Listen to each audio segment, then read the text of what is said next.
अखंड स्थितीचा निर्धारू श्रीमंत योगी. राजा श्रीमंत होता, शिवाय कर्मयोगी होता.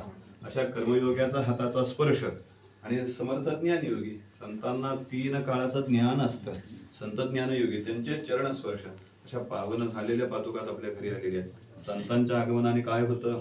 साधू संत येते घरा तोची दिवाळीत असता. आगमार्थंतु देवानाम. देवांचं आगमन झालं का नाही की गमनार्थंतु राक्षसाम.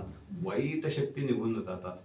देवांच्या येण्याने चांगलं येतं आणि वाईट निघून जातं. आणि दिवाळीत असल्यासारखा आनंद प्राप्त होतो. तो शाश्वत आनंद.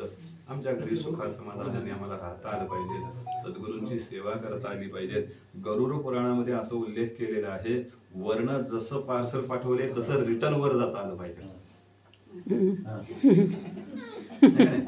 पूर्ण यज्ञ आहे, शेवटच्या दिवशी करायचा यज्ञ असतो, त्याला अंत्येष्टी असं म्हणतात. त्याच्यामध्ये व्यवस्थित समर्पण अग्निनारायणाला करता आलं पाहिजे. त्याला काय म्हणायचं? अंते मती सा गती.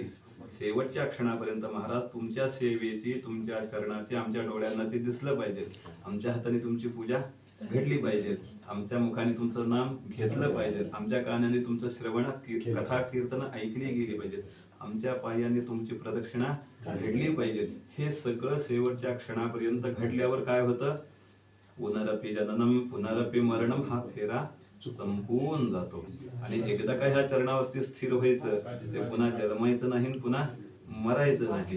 ह्यासाठी संतांची पूजा करायला सांगितलेली आहे. संत कृष्ण स्वतः असा म्हणलेला आहे की मी स्वतः कृष्ण म्हणून जेव्हा जन्माला आलो, मी जेव्हा राम म्हणून जन्माला आलो, मारुतीनेच प्रश्न विचारलाय रामाला, रामा काय म्हणले तू स्वामी आहेस आमचा, एका मिनिटात लंकेत जाशील, सीतेला घेऊन येशील, सीतेला जाणे आणि येणे हा प्रकरणच तू का निर्माण केलीस म्हणे.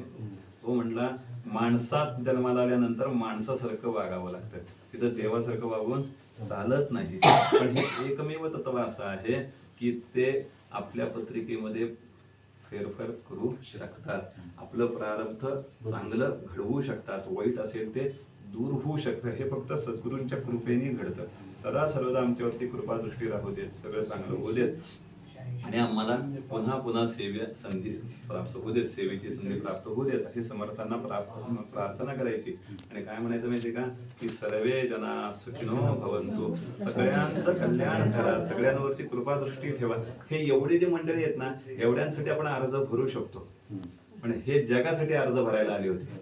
चिंता करतो विश्वाची. आपण एवढ्या माणसांची चिंता केली ना तरी आपल्याला बहुमतात आपण आहोत.